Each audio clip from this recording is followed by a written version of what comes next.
오전에도 말씀드렸듯이 종료주일은 예수님이 고난을 받으시기 위해서 예루살렘에 들어가셨고, 그래서 십자가에 돌아가시는 그 기간 일주일 동안의 날을 우리가 흔히 종료주일을 지나서 고난주간이다 이렇게 이야기를 합니다. 종료주일을 지나서 이제 예루살렘에 들어가신 예수님은 제자들에게 배신당하셨고, 그리고 예수님은 사람들에 의해서 그 죄가 있으신 분처럼 유죄 선고를 받으시고, 그리고 십자가에 달려 돌아가셨습니다. 이렇게 돌아가신 예수님은 그것으로 세상에 끝난 것이 아니라 오히려 그것을 통해서 세상의 많은 사람을 구원하시기 위한 하나님의 계획을 이루셨다라고 하는 겁니다. 특별히 예수께서 이 고난주간에 여러 가지 행동 가운데서 두 가지, 하나는 우리가 그 소위 세종 목요일에 제자들의 발을 씻겨주시는 그 모습을 통해서 우리가 이 땅을 살아가면서 겸손히 세상을 섬기는 자가 되라라고 하는 것을 보여주셨고, 그 다음에 이제 십자가에 달려 돌아가심으로 사랑이란 이런 것이다라고 하는 것을 우리에게 보여주셨습니다. 그래서 우리가 이 종료 주간을 우리가 맞이하고 고난 주간을 맞이하면서 이제 우리는 이 고난의 시간을 통해서 우리가 정말 예수님이 원하시고 우리에게 바라시는 그런 성도의 삶을 살기로 우리가 결단하고, 우리 모습 가운데 그러지 못한 것들이 있다면 그것을 잘라버리고 우리가 거룩한 성도의 삶을 살아가기를 결단하는 그 길목에 서 있는 시간, 바로 이 종료주일이 아닌가 이렇게 생각을 합니다. 그래서 우리 모든 성도들은 이 종료주일을 맞이하면서 이제 영적으로 우리에게 오신 주님을 영접할 수 있어야 합니다. 우리가 주님을 영접하지 않으면 그 사람의 믿음의 삶은 아무런 의미가 없습니다. 오늘날 많은 이들은 그저 교회를 그냥 다니는 것으로서 내가 구원의 확신이 있다, 이건 자기 생각이고요. 성경에는 절대 그렇게 되어 있지 않습니다. 그래서 성경 없이 그저 사람들의 말에 의해서 믿음의 삶을 살아가는 그 잘못된 믿음, 오류적인 믿음을 우리가 청산해야 된다라고 하는 겁니다. 그러기 위해서 우리가 40일 동안 사순절을 통해서 우리를 돌아보고 우리의 가슴을 찢고, 그 다음에 우리가 어떻게 살아야 할 것인가를 결단하고 주님의 고난의 길에 동참하기로 결단하는 그 시간, 바로 이 종료주일이 아닌가 생각을 합니다. 그래서 오늘 주시는 이 요한복음 9장 35절로부터 41절에 있는 말씀처럼 우리도 이제 주님을 영접해서 영의 눈이 열리셔야 됩니다. 그냥 예수님을 세상에서 그저 성공하기 위한 하나의 수단과 방편으로 삼는 이들, 예수의 이름을 부르지만 그러나 예수님이 말씀하시는 희생과 헌신과 봉사의 삶을 살지는 않고 그저 자기 자신의 부귀와 영화만을 위해서 살아가는, 그래서 주님을 이용하는 삶, 이건 우리가 믿음의 삶이라 이야기할 수 없다라고 하는 것은 오전에 설명을 드렸고요. 오늘 주시는 본문의 말씀을 통해서 예수께서 이 땅에 오셔서 두 가지 일을 하시는데, 하나는 눈을 열어주시고 또 하나는 눈을 닫게 하시는 분이시다라고 하는 겁니다. 오늘 주시는 본문 39절에 내가 심판하러 이 세상에 왔으니 보지 못하는 자들은 보게 하고 보는 자들은 맹인이 되게 하려 합니다. 그냥 보게 되는, 보는 자들을 그냥 내버려 두지 않으신다라고 하는 거예요. 그래서 우리가 이 주님을 영접함으로 우리 모든 성도들의 눈이 열리는, 주님으로 인해서 우리가 보게 되는, 그래서 우리가 육신의 것만 보는 것이 아니라 영적인 하나님의 뜻을 분별하며 살아가는 그런 성도들이 될 수 있기를 주의 이름으로 축원합니다. 오늘 주시는 본문의 말씀에서 예수께서 우리에게 먼저는 세상에 보지 못하는 자들은 보게 한다라고 하는 거죠. 예수 그리스도를 영접했다라고 하는 것은 바로 이것을 보는 건데, 우리가 보는 것은 우리가 육신의 세상의 것을 보는 것이 아니라 하늘의 것을 볼 수 있는 사람. 그 하늘의 것이라고 하는 영적인 세계라고 하는 것은 뭐 이게 어떤 신비적인 어떤 뭐 이적과 병 고치는 그런 일이 아니라 하나님의 뜻이, 하나님이 원하시는 삶이 무엇인가를 우리가 알아가는 것, 그게 바로 영적인 세계이고, 그래서 우리가 희생적인 삶을 살아가고 의인으로서 고난의 삶을 살아가기를 결단하고 그 길이 보여지고 그 길이 의미 있게 내게 다가올 수 있는 사람, 그게 영적인 세계가 열려진 것이다, 이렇게 이야기하는 것입니다. 우리는 영의 이야기를 하면 마치 신비로운 것, 남이 보지 못하는 것, 그러면서도 그러고 세상 살아가는데 손 이기적으로 살아간다라면 그거는 영의 세계를 바로 본 것은 아닙니다. 하나님의 나라는 이 세상의 모든 사람들에게 기쁨을 주기 위한 것이고, 이 세상의 사람들을 구원하기 위해서 자기 희생을 감내하는 삶을 살아가는 것, 그게 더 의미 있다라고 하는 것을 깨닫게 되는 게 영의 세계죠.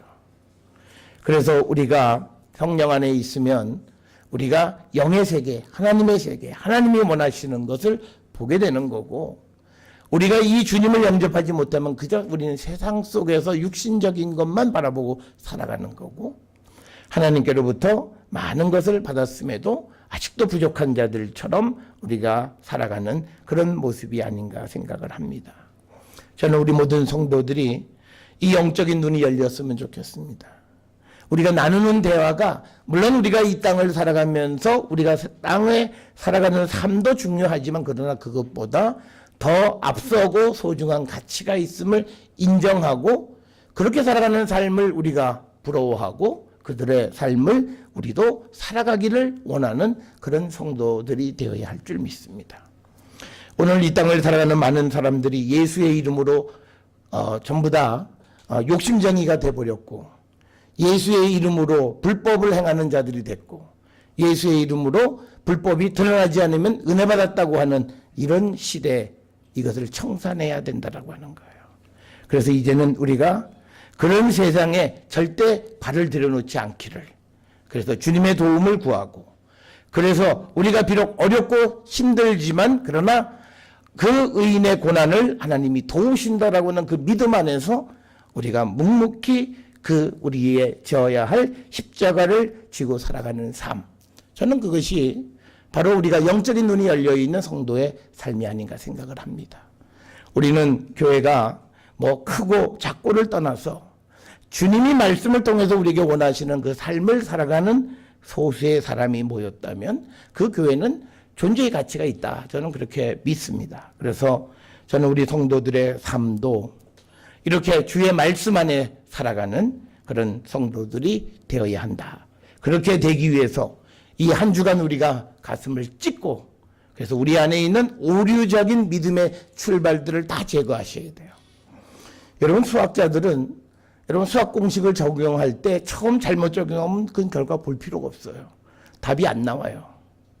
그래서 우리가 수학 보면 풀 때 그 절차적으로 안 가면 틀렸다 그러죠. 마찬가지예요. 우리의 믿음도 뿌리가 잘못되어져 있으면 열심을 내도 아무 열매도 없습니다. 우리가 예수님이 산상수훈에서 난 너를 전혀 알지 못한다, 예수를 믿으면서도 불법을 행하는 것, 예수를 믿으면서도 이기적이고 자기 욕심만을 채우는 그런 삶을 살아가는 자들 주님은 알지 못한다 그럽니다. 그런데 우리는 그런 사람이 복받았다 은혜받았다 이루고 살아가니 이건 뭔가 잘못돼도 한참 잘못되어졌다. 그래서 저는 우리 모든 성도들, 주님이 이 땅에 오셔서 우리에게 열어주시는 영의 눈이 열려서 우리가 봐야 할 바른 가치를 보고 살아가는 그런 성도들이 되었으면 합니다. 또 하나는요, 오늘 주님이 보시면 39절에서 그냥 보고 있는 사람 내버려 두면 되는데 눈을 닫아버리십니다. 굉장히 중요한 말씀이 있습니다. 여러분, 우리가 이 세상을 살아갈 때 어떨 때 주님 없이 세상을 살아가는 일들이 있어요. 그러면 그게 되어지면 우리는 그냥 뭐 잘 갈 거, 그렇지 않습니다. 주님 없이 시작한 모든 것은 주님 앞에는 악한 거예요. 그래서 그거는 닫아버려야 돼요. 차라리 닫으면 죄 안 짓는다는 거예요. 그게 열려져 있기 때문에 그게 범죄한다는 사실을 우리는 기억하셔야 돼요. 여러분, 우리가 그런 결정을 우리가 내릴 수 있으려면 우리가 하나님의 말씀 안에서 주님의 뜻이 무엇인지를 우리가 정확하게 깨닫고 말씀과 우리가 씨름하며 살아가는 자들이 되어야 그런 삶을 살아요. 우리는요, 돈 많이 주면 좋은 회사잖아요. 그래서 돈 많은 회사, 돈 많이 주는 데 가서 하는 게 뭐예요? 이중장부 만들잖아요. 그러면 출세한 거예요. 과연 출세일까요? 돈은 적게 받아도 정직하게 살 수 있는 그런 회사를 택하지 않고 돈을 많이, 이 세상에 돈 많이 주는 사람은요, 뭐 내 능력을 알아줘서가 아니에요. 나쁜 일을 많이 시키기 때문에 많이 줘요. 그것만 꼭 기억하세요. 왜 나한테 다른 직장보다 더 비싼 거를 주고, 그거 뭐 법을 어기면서 다 그러고 뭐 하는 일을 시키는 거예요. 그런데 거기에 우리가 덩실덩실 춤추고 살아가요. 그러면서 또 주일날 와서 하나님 앞에 은혜 받았다고 그러고 살아요. 그러면 결국은 주님이 오시면 그들은 심판의 대상밖에 안 돼요. 차라리 그들은 눈을 닫아버리시는 게 낫다는 거예요. 여러분, 우리는 세상을 살아가면서요, 우리가 자신의 인생을 돌아보면서 하나님 없이 내가 했던 일들이 있으면 그 일은 닫으셔야 돼요. 그리고 다시 하나님이 주시는 그 일을 하셔야 돼요.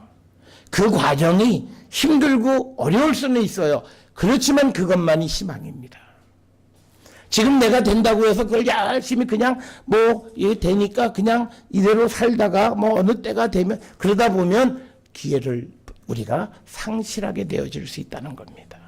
여러분, 그래서 지금 잘 된다고 해서 하나님 없이 하는 것이 바른 것 아닙니다.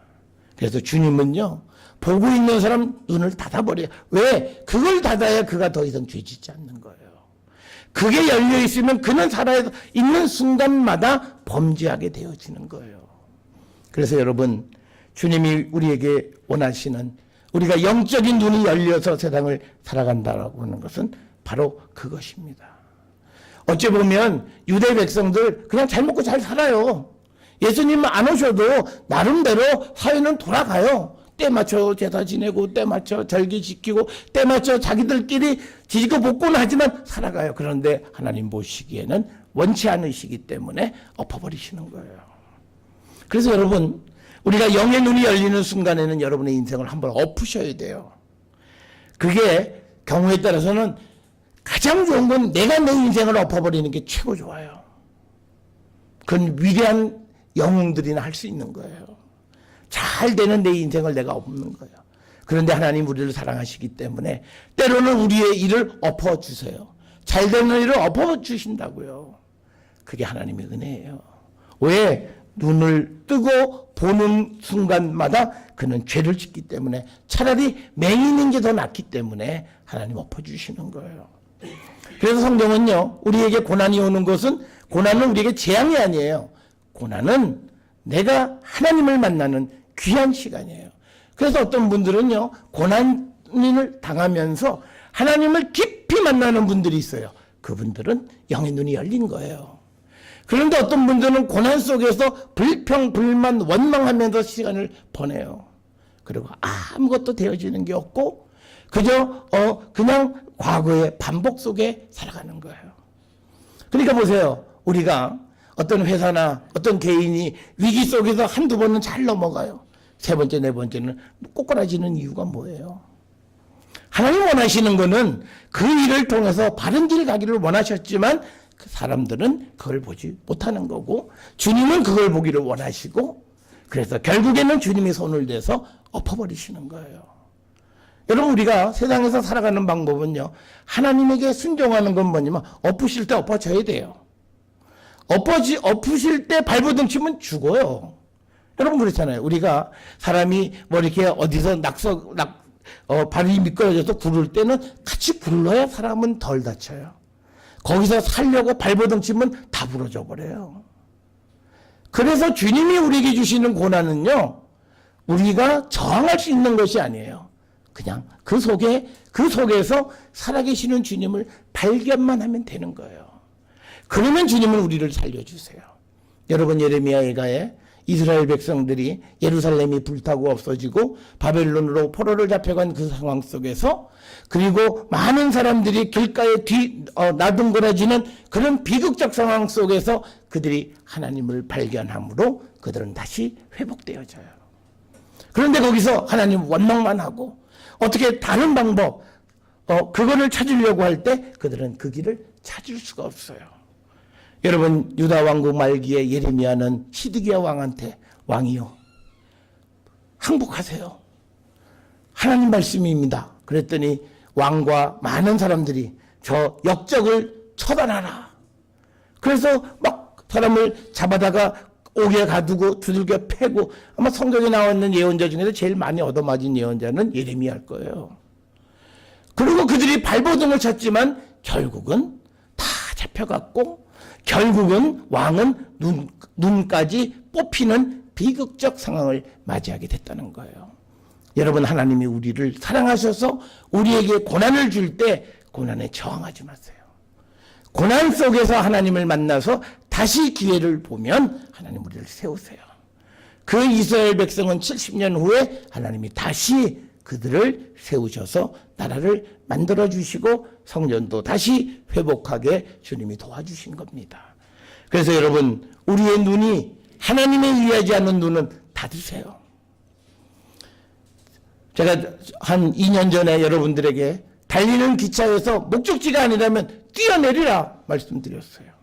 기억하실 거예요. 뛰어내려야 돼요. 그게 사는 길이에요. 뛰어내리면 팔이 부러질 수도 있고 어디가 정말 어렵고 힘든 상황을 처할 수도 있지만 그것만이 유일한 길이에요. 그 고난 속에서 하나님을 발견하게 하는 거예요. 그래도 주님은 보는 자가 보지 못하게 하세요. 왜? 보는 순간마다 그는 죄를 짓는 거예요. 여러분, 이스라엘 하나님이 왜 성전을 불태우셨어요? 간단하잖아요. 제사하러 와서 하나님 앞에 죄 짓고 가잖아요. 성전 문턱은 밟아요.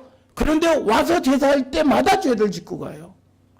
혹시 여러분들이 하나님 앞에 나와 예배하는 그 순간마다 혹시 아버지 앞에 여러분이 죄는 짓지 않습니까? 우리가 이거 한 번쯤 돌아보셔야 되는 거예요.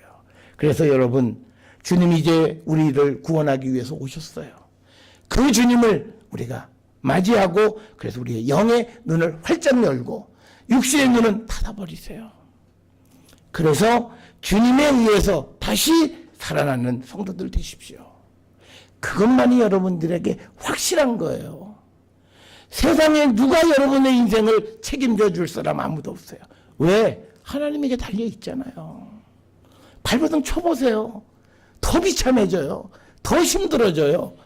하나님에게 모든 것을 맡기세요. 그러면 하나님 우리를 반드시 세워주시고 때가 되면 우리를 들어서 하나님 다시 영광을 받아주세요. 하나님 옆에 범죄했던 그 백성들에게 성전도 다시 회복시키시고 다시 그들이 드리는 제사를 주님이 받아주셨듯이 우리가 오늘은 부족하지만 아버지 앞에 자복하면 내일 우리의 예배를 받아주시고 우리의 영광을 기뻐하시는 하나님이세요. 그래서 우리 모든 성도들이 2018년 종료주일과 이 고난주간을 맞이하면서 주님을 영접하시고 영의 눈을 뜨시고 육의 눈은 닫아버리세요. 그래서 하나님에 의해서 다시 세워지는 거룩한 시간이 될 수 있기를 주의 이름으로 축원합니다. 기도하시기